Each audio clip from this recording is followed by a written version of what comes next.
राजीव रोहिला जी, दिल्ली से। राधा वल्लभ से नहीं। गुरुजी, मेरे मन में बहुत भाव उठते हैं कि मैं खूब दान पुण्य और गरीबों की सेवा करूं, लेकिन मेरी स्थिति इतनी अच्छी नहीं है मैं कुछ सेवा कर सकूं। हाँ, सेवा करना उतना महत्वपूर्ण है जितना भाव उठना महत्वपूर्ण है। समझ रहे ना? आपके अंदर जैसे भाव है कि ऐसा ऐसा करूं, ऐसा ऐसा करूं, आपकी उन्नति हो जाएगी। क्रियाएं, मान लो आपके पास 4 रोटी है, 4 पाते हो, तो 1 रोटी निकाल दो, 1 रोटी की भूख रखो। उसमें से चिड़िया, पंछी, गई गऊ किसी को भी दे दो। आए हुए भूखे अतिथि, किसी साधु महात्मा किसी को भी दे दो। आपकी वो 1 रोटी दूसरे के करोड़ों मन अन्नदान के बराबर नहीं होगी, क्योंकि आप उतनी सामर्थ्य वाले हैं और आपका भाव बहुत है। बस वो भाव काम कर जाएगा। समझ रहे हो? और अगर कहीं नाम वाम की प्राप्ति के लिए हो, जैसे आजकल लोग पंखा लगवाते हैं, तो पंखुड़ी में जिला नंबर पूरा सब दे देते ना। एक पंखा लगाया और पूरा नाम और पूरा मतलब पूरा पता उसी में लिखा हुआ है। ये सब केवल मलिनता है, अहंकार की मलिन, ये सब नहीं। अपने पास है, उसी में से हम 4 रोटी है, 3 में काम चला लेते, 1 रोटी में आधी रोटी पक्षियों को डाल दिया, आधी गौ को पवा दिया, कभी किसी भूखे को पवा। ज्यादा कोई ऐसा अवसर है तो आज हम उपवास कर लेते, 4 रोटी किसी को पवा देते। इससे बड़ा कोई दान नहीं। ध्यान रखना। एक बार एक मुदगल नाम के ऋषि थे, वो सीलोंच वृत्ति से जीते थे। सीलोंच कहते हैं, ये शास्त्रीय शब्द है। जैसे किसान अपनी फसल काट ले जाता है, फिर जो बालियां और दाने पड़े रहते हैं उसे सीला कहते हैं, सील।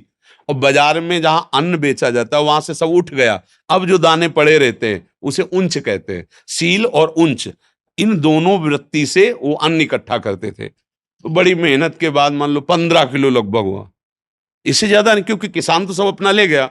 अब जो एक बाली एक दाना ऐसे पड़ा खेतों में वो बिन लिया, बाजार उठ गई, जो दाना पड़ा है वो बिन लिया, और उसको भुनवा लेते थे और उसका बस सतुआ बना लेते थे और उसी से जीवन काटते थे। रात दिन भजन तपस्या और उसी को पाते थे।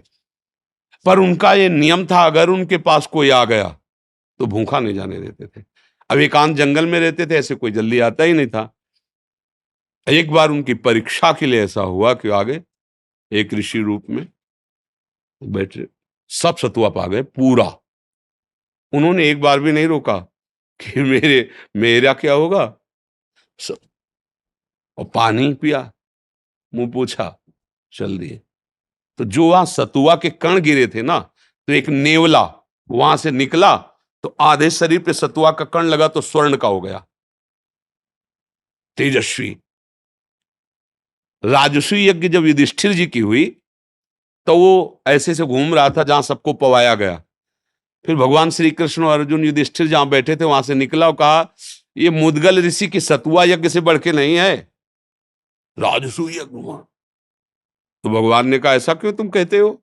बोले, देखो सतुआ के कण लगे थे तो आधा में स्वर्ण का हो गया, यहाँ सब जगह घूमे आए, हमारा एक बाल भी स्वर्ण का नहीं। तो हमारी बात समझ रहे ना? कितनी कठिन मेहनत से बीन बीन कर दाना हो एकत्रित करते, तो उनके द्वारा सतुआ यज्ञ की बराबरी भगवान जहां बैठे राजसूय यज्ञ नहीं हुई। हमें जरूरत नहीं कि हमारे पास धन आवे, हमें जरूरत है जितना हमारे पास है उसमें से अपने परिवार का पोषण करते, अगर 1 रोटी भी बाहर दे, वो बहुत बड़ा दान। समझ रहे ना? आपका भाव होना चाहिए। संपत्ति खास बात नहीं है, खास बात भाव है। भाव है ना, तो भगवान आपकी हर सेवा स्वीकार कर रहे हैं। काश हमारे पास ऐसा होता तो भगवान को फूल बंगला बनाता, प्रभु उसमें बैठते, 56 भोग। अब लग रहा है, हो रहा है, आपको इसका फल मिलेगा। ये कलयुग का विशेष प्रताप है। कलिकर एक पुनीत प्रतापा, मानस पुण्य होई और नहीं पापा। तो इसलिए धन की आकांक्षा तो मत करो, पर भाव जो है उसमें जो है उसको सुरक्षित रखो, ये आपको लाभ प्रदान करेगा। और ये मत रखो कि ये गरीब है, मुझे, मैं बड़ा हूं इसलिए दे रहा हूं। नहीं नहीं, मुझे भगवान इस रूप में आके सेवा का सौभाग्य दे रहे हैं, ऐसा भाव। और धनी है मान लो ऐसे, चल बांट दो इनको, तो पुण्य तो मिल गया, लेकिन जो उसका लाभ मिलना चाहिए वो नहीं मिलेगा। इसका लाभ सीधे भगवान प्रसन्न हो जाएं, सबके हृदय में भगवान बैठे, ये तुमसे हो सकता है। सबके प्रति भगवत भाव, अवसर मिल जाए, मृदु वचन, जल और रोटी का टुकड़ा, ये तो कोई भी दे सकता है।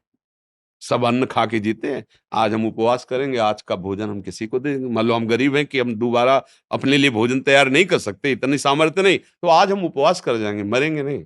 आज हम किसी संत को पवा देते, किसी भूखे को पवा देते, किसी पशु को दे देते। ऐसी भावना रखो, भगवान मुझे धन दे तब मैं से, ऐसा नहीं होता। वो धन आएगा तो हो सकता है ऐसी प्रमाद स्थिति हो जाए कि ऐसे अपराध बनने लगे कि जिसका भाव करते हो भाव ही खत्म हो जाए। इसलिए बहुत सावधान होकर के चलो, भगवान जिस परिस्थिति में रखें बहुत अच्छा है, और भाव बढ़ाते चले जाओ। भगवान भाव के भूखे हैं, भाव का हूँ भूखा हूं मैं, और भाव ही एक सार है। भाव से मुझको भजे तो भाव से बेड़ा पार है, भगवान के वचन है। जी।